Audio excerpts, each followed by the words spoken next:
Hello, music fans. Welcome back to my channel. My name is Dark Helmet, and it's been a long time.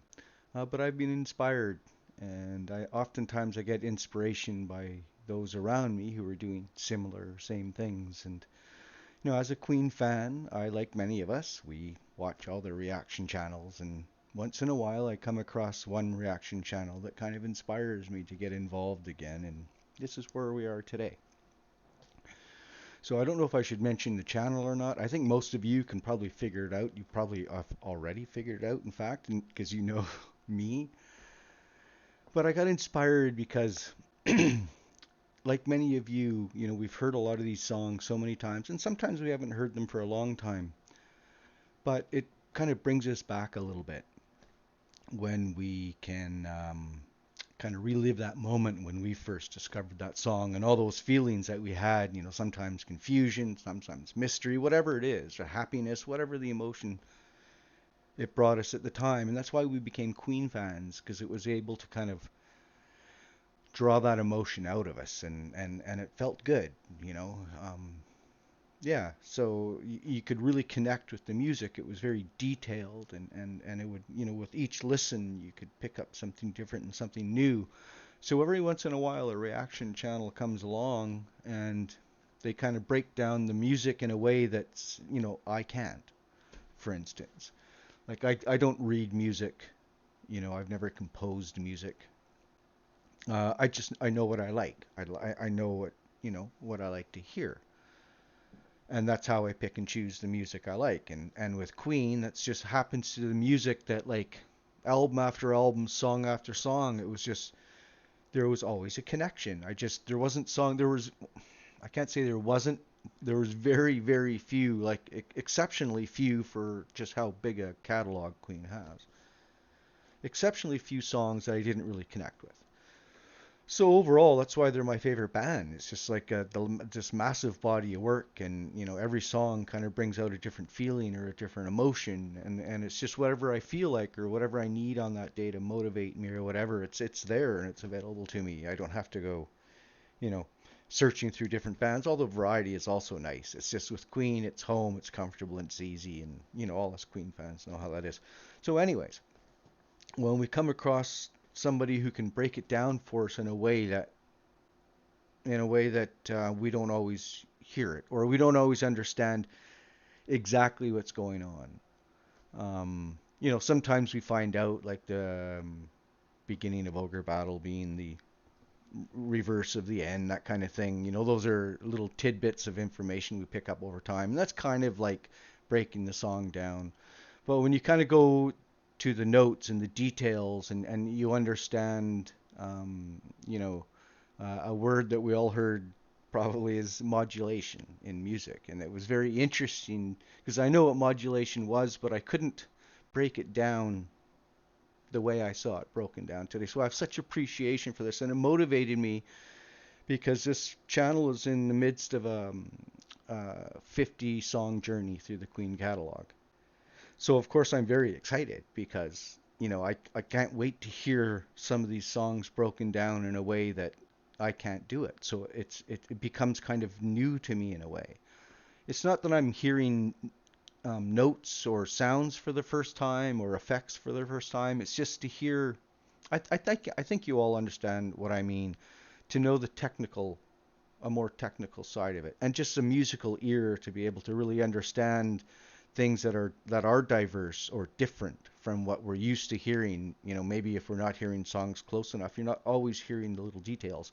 And that's why headphones are almost mandatory with Queen songs, because it really brings every sound, every note, every little bell and whistle right up to your ear, so you can really hear it. Whereas even a good sound system, you really got to have the volume brought up almost to sometimes uncomfortable levels for what you want to be able to get that same effect. So that's why headphones are so nice with Queen music. So, anyways, I've been inspired by that list, a list of 50 Queen songs. So I decided to do a list, and we'll get to it really quickly here, or this video is going to go on for a long time. A list of 50 songs that if I was to introduce a classically trained musician that had never heard or very little of the body of work of Queen. What songs would I choose? Like, would I just choose the singles? Probably not. Um, well, some, of course, because there are some great singles. And, excuse me,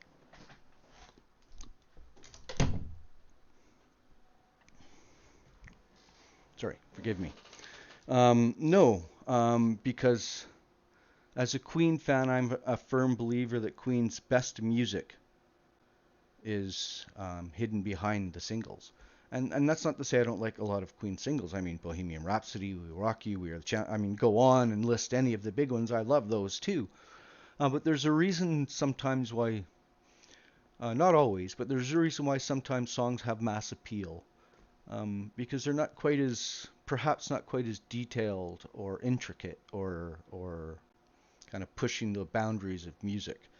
Um, uh, because you want to have a mainstream. Not everybody likes every sound, so you try to, you know what I mean. You're trying to make it mainstream singles that everybody can appreciate. And then when you get into the album stuff, that's where you can start doing the kind of things that you want to do as an artist, creativity, using your creativity. A lot of artists don't have it, right? They write their best stuff for an album or two and then they disappear, but they make lots of money, so all's good in the world. Yeah, so here we go. So we got our own top 50 if I was going to introduce this to somebody who is classically trained and I wanted to hear the breakdown of that music. So again, some of them are going to be singles. They're not necessarily my 50 favorite Queen songs. Almost certainly not, in fact, my 50 favorite Queen songs. And so it's not, so I've had to lay out kind of some parameters of how I'm going to do with this. So what I did is I tried to take at least two or three off every album, just because I think if you're going to show somebody the music of Queen, I think you have to show a little bit through all the years. If I was doing my 50 favorite, like probably 40 of them would have come off the first like of the 70s albums, and then it's just not really showing Queen throughout its history. It's showing like early 70s Queen. So I didn't want to do that. So I didn't want to do my 50 favorite. Just introducing somebody new to Queen that knows music and understands like the detail and intricacies that go in involved in creating some of these absolute masterpieces. Okay, so let's see. I got my list up here in front of me. We're going to start at the beginning. I think it makes sense to go chronological, of course. Start at the beginning and go from there. So the first one that's already been touched on, "Keep Yourself Alive." Queen made it their first single for a reason. I would honor that and introduce any new Queen listener to the song that Queen decided to introduce themselves with, and that's "Keep Yourself Alive." But I think there's three other songs on that album that are really kind of show off that early creativity and the techniques and the sounds that they were kind of starting to get into. And that's Great King Rat, My Fairy King, and Liar. And yeah, I mean, every time I can't get ever, I can never get bored of those songs because there's just so much going on and so much detail and so many different sounds and every member of the band has highlights on that album, and it's just a really well done album, and it's a great introduction um, to early Queen. I mean, you would never know what Queen became listening to the first album. You would have thought they were going a different direction, but lo and behold, no. So those are my first four songs. Queen 2, to me, this is Queen's most important work. You could argue whether it's their best album or not. I'm not. It's my favorite album. If somebody else a different favorite album, I agree. It's my favorite too. They're all amazing. But I don't know. Queen 2. I think the band themselves even acknowledge the amount of work and experimentation that went into Queen 2. And I think everything that came after it was because of this album. The first album was a great foundation. I think they were just bouncing around a lot. I think they had some ideas. I think they threw a lot of stuff together. But I think Queen 2 is the first album where they really focused on the details of what, where the songs were placed. Yeah, anyways. So I took a few extra songs off this one.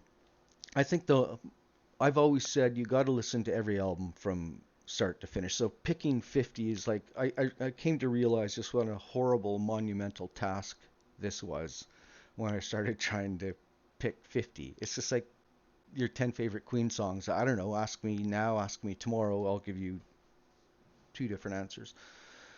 So yeah, it's very difficult. So um, Father to Son, I think it was the first really of the Queen epics. I don't know. Maybe Great King Rat is getting in there a little. Well, actually, no, it's hard to say. I don't know. Something about Father to Son always feels bigger to me. It just feels like a real, like I've always said, an epic song. White Queen, of course, it's such a beautiful arrangement. The live version, of course, is on a different kind of level, but the album song as well. And this is why sometimes some songs need to be heard in their studio versions, even if the live versions are really good. It's just the detail involved in a song like White Queen. And then I would have to do the trilogy on side Black. It's just a shame that any of these songs have to be heard apart from each other. Um, the way they connect music, Queen really has a unique way of connecting very, very diverse songs and making it sound like they actually blend, right? So Ogre Battle, Fairy Feller's Masterstroke, and Nevermore. And again, you know, you're thinking you're letting somebody classically trained listen to these songs. Ogre Battle might be a little abrasive, perhaps. I don't know if there's a lot to really dig into. There's some interesting sounds in there for sure, as early like kind of thrash sounds, both with Brian and Roger on the drums. You listen to Roger's drumming on there, and it's yeah. I mean, everybody else was doing blues inspired metal at this point, so there wasn't a lot of that really in your face stuff coming out. Black Sabbath, maybe probably, and Queen. And again, you don't expect it from Queen, right? Because they're this theatrical, over the top glamour band, right? And then they come out with stuff like Ogre Battle, and of course Segway, Fairy Feller's Masterstroke, which I just think is just such a unique piece of music. It's really it's quite inspiring, and yeah, I've always liked it. And I liked it because it makes me feel almost kind of uncomfortable. It's I don't know if it's the beat, the speed of the beat that it uses, but it's just yeah, it just leaves you feeling something, and I love that. Nevermore, of course, is just it's a short, beautiful. Um, you could listen to it on repeat for an hour and never grow weary of it. It's just so easy listening, and it's just again it just draws you in with the feeling.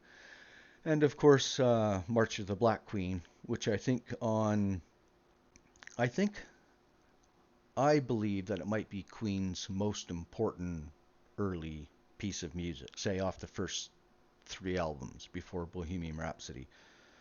I think it's yeah, it not I don't know the words, and again I can't break it down.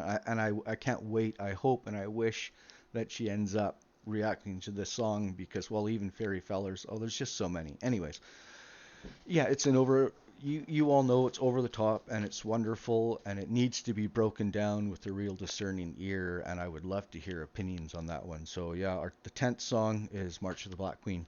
So going on to the Sheer Heart Attack album for songs 11 through 14, and it's difficult. Again, I gotta say, you know, people are gonna say, but what about this song? But what about this song? All I can say, sorry, hang on.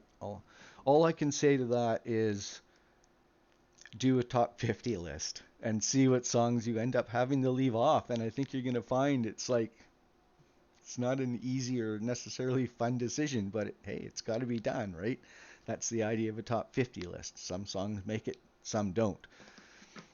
So I don't know why I'm saying that now. All I know is when I was going through the albums trying to pick songs, it was exceptionally difficult because there was always one or two or even three songs that are like, oh, I got to put that on there, but in the place of what? I don't know. Anyway, sorry, hang on a second.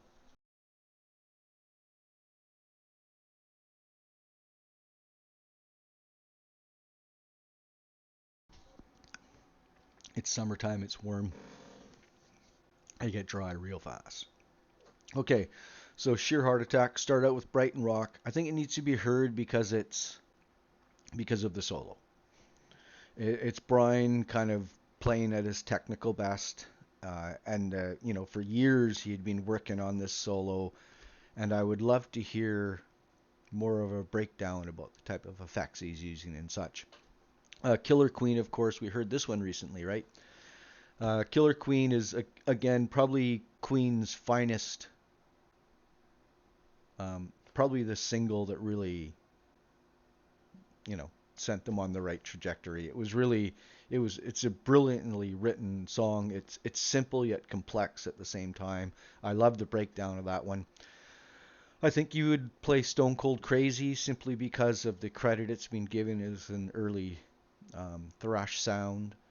So I think that's important as far as if you're interested in discovering music in general. So soon, again, somebody coming from a classically trained area that's discovering rock music. Um, yeah, you want to go back to some of those roots of those sounds, and Stone Cold Crazy would be there. And the other one I picked off this album is because I think, again, when I'm hearing music breakdowns, I want to also show off the diversity of the band. So again, it's not always going to be the best songs. It's going to be hand-picked in certain places. And for this one, I picked Bring Back That Leroy Brown just because it's just so different, right? You think of the first two albums and a lot of moving into Sheer Heart Attack. It's just different, and it really started to give us a hint at just how this band is going to surprise you. Every album, there's going to be something on there where you're like, what? Thank you. So yeah, so there's Sheer Heart Attack. Then we move on to A Night at the Opera, and again, the albums are getting harder and harder to pick because I'm trying to, because I picked 6 songs off Queen 2, and I think I can't keep doing that. But Queen 2 is so important to me that it's just kind of, yeah. So we're on to A Night at the Opera. Again, Seaside Rendezvous, simply, there's Lazy on Sunday Afternoon, but I wanted at least one of that type, kind of that vaudevillian early circus sounds. It's just such a cool sound, and only Queen does it, and they do it so well. Um, the Prophet song, just because, well, it's just yeah, it's poetry, and its production is amazing.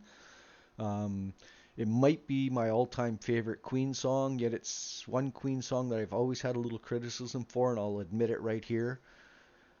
I think the vocals in the middle needs to be shaved a little bit. I think the song would tie together a little tighter if it wasn't such a big gap between. But who am I to question? I'm not in the Rock and Roll Hall of Fame, right? I can't even play an instrument. So who am I to question whether or not it should be a little bit shorter? But for my ear, I always thought if it could clip it just a little bit, I think the song would have been even more popular um, than it is. Love of My Life, of course. Again, such an important song. That song kind of really showed Queen that its music had tied the world together. Um, so yeah, I think it's an important song, and it's a beautiful song, and it's really nicely composed. And of course, Bohemian Rhapsody. I won't say much about that because it's probably the most reacted to song on the internet, and I still love it every time I hear it. I still think it's an absolutely brilliant piece of work, but just a lot has been said about it. So we go on to the Races album, and again, having trouble picking just 4. There's so many on there that I had to leave off that I think really need to be heard. That's why I always recommend album by album, song by song. You won't go wrong. You won't get bored, at least. So you take my breath away. Again, so delicate yet so intricate.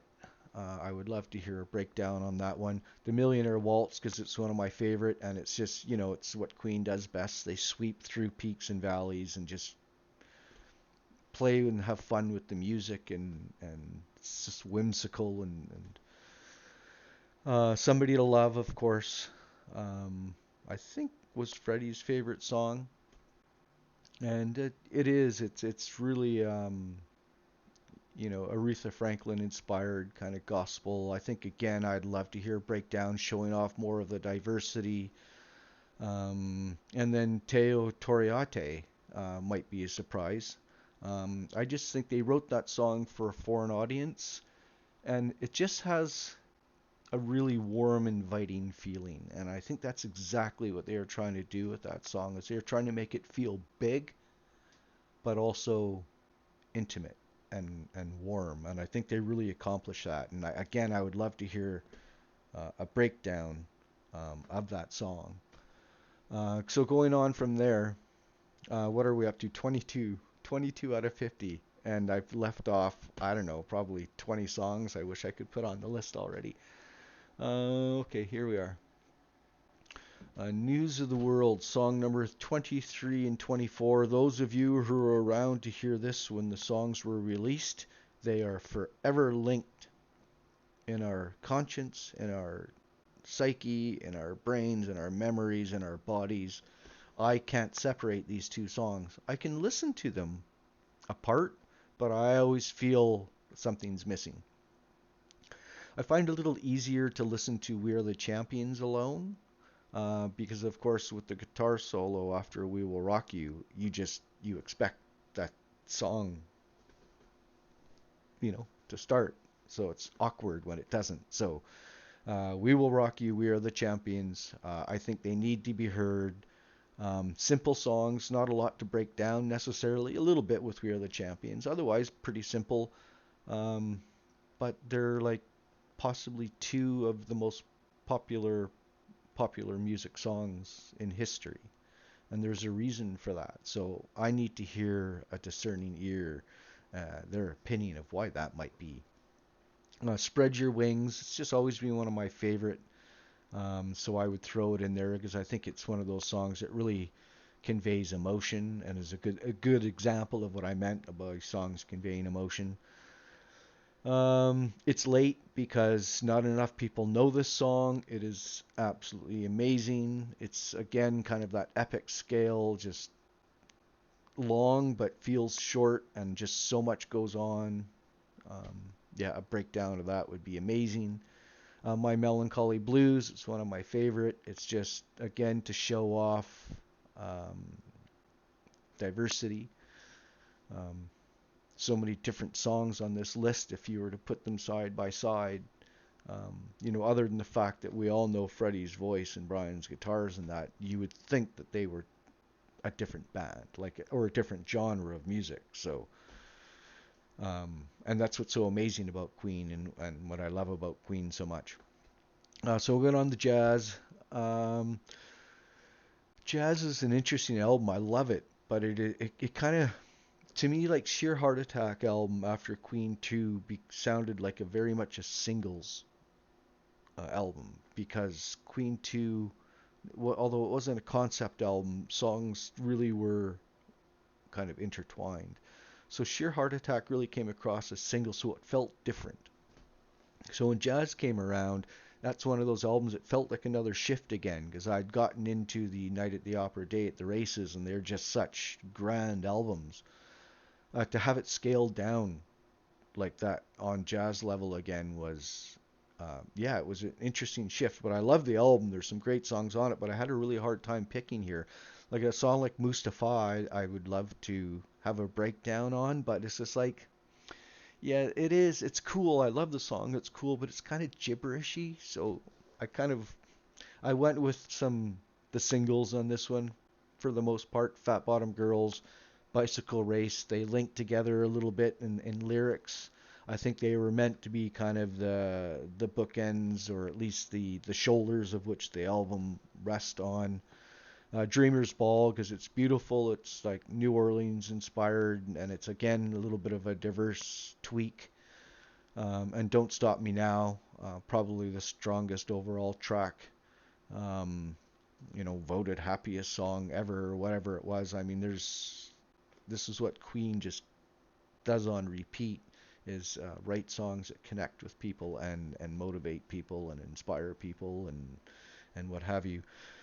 So anyways, moving on to the game, we've got Dragon Attack. I think it's always been like my favorite, or one at least one of my favorite songs on the album since I heard it. I heard Crazy Little Thing Called Love, of course. It was released as a single several months before the album, and I love that song, Elvis song. And that's on here, by the way, on the list that needs to be heard. But Dragon Attack, I heard just after Another One Bites the Dust, which is the song that is after this one. And I always thought of the two songs. I always connected those songs. I think because of such great bass-driven beats on these songs, so they always kind of connected to me. Dragon Attack was always my favorite over Another One Bites the Dust, although Another One Bites the Dust, of course, ended up being Queen's top-selling single. And then finally Save Me, because it's a little different from what else I chose on here, and I think you always got to bring one of those songs in that really connects. Um, Sail Away, Sweet Sisters, another one. You can't pick them all. I went with Save Me on this one. Plus, I heard it recently, and it reminds me of just how beautiful a song it is. From there, we move on. Oh, by the way, I skipped over Flash Gordon. I just wanted to stick with like the studio albums. Although I'd probably throw The Hero and Flash off that album, which are really the only two songs. Otherwise, it's mostly just like a more traditional soundtrack, not songs.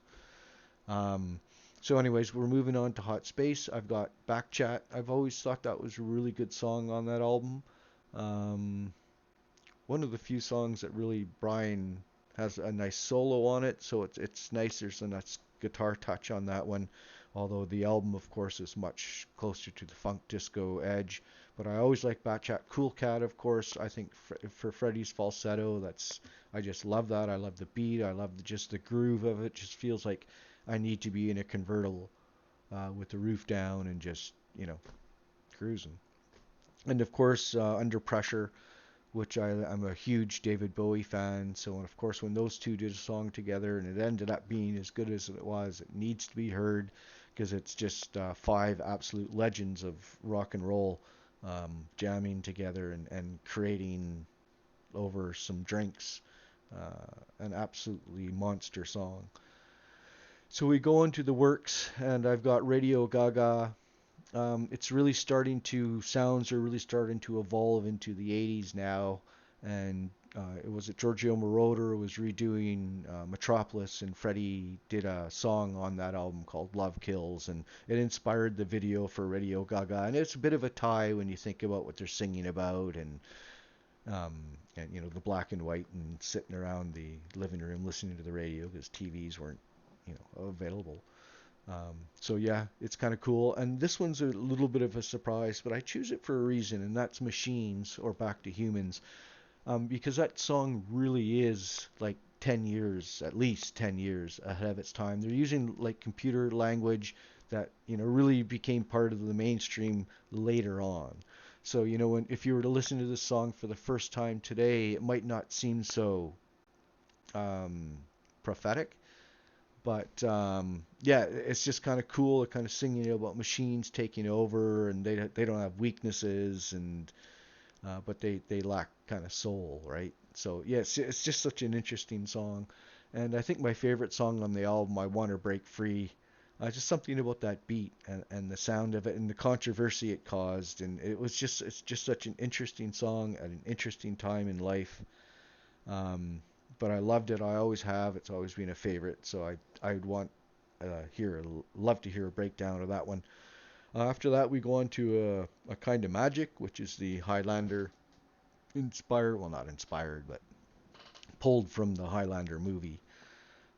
For that, we're going for One Vision, which I think is really the anchor. I mean, they did the big documentary about it, so they were proud of it. I think it needs to be heard. Um, 1 Year of Love, I just think it's a very beautiful, intricate sound.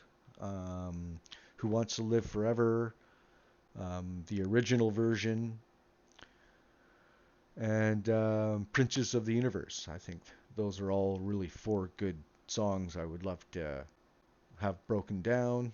Going on to The Miracle, I Want It All, Breakthrough, and Was It All Worth It?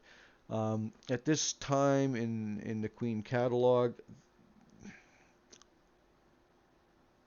yeah, The Miracle Not so much. A little bit the works. I mean, they were really starting to focus on churning out radio-friendly music, and so a lot of 70s Queen fans kind of sadly zoned them out in the 80s, and it's too bad because there's some magnificent music in the 80s produced by Queen, but but music has evolved at this point. It's gotten away from the kind of the grassroots of bass, drum, guitar, singer. And you're bringing in electronic sounds now, which all of a sudden, you've got 100 new instruments in your band to play around with. So sounds really started to evolve. So it became harder for me to pick songs during this timeline to have kind of broken down because they're simpler songs. The complexity isn't there like there would be, say, March of the Black Queen. But anyways, I wanted it all breakthrough. Was it all worth it? For different reasons. Was it all worth it? Of course, just because how much did Freddie know at the time, and what was the frame of mind behind that song? There's some, yeah.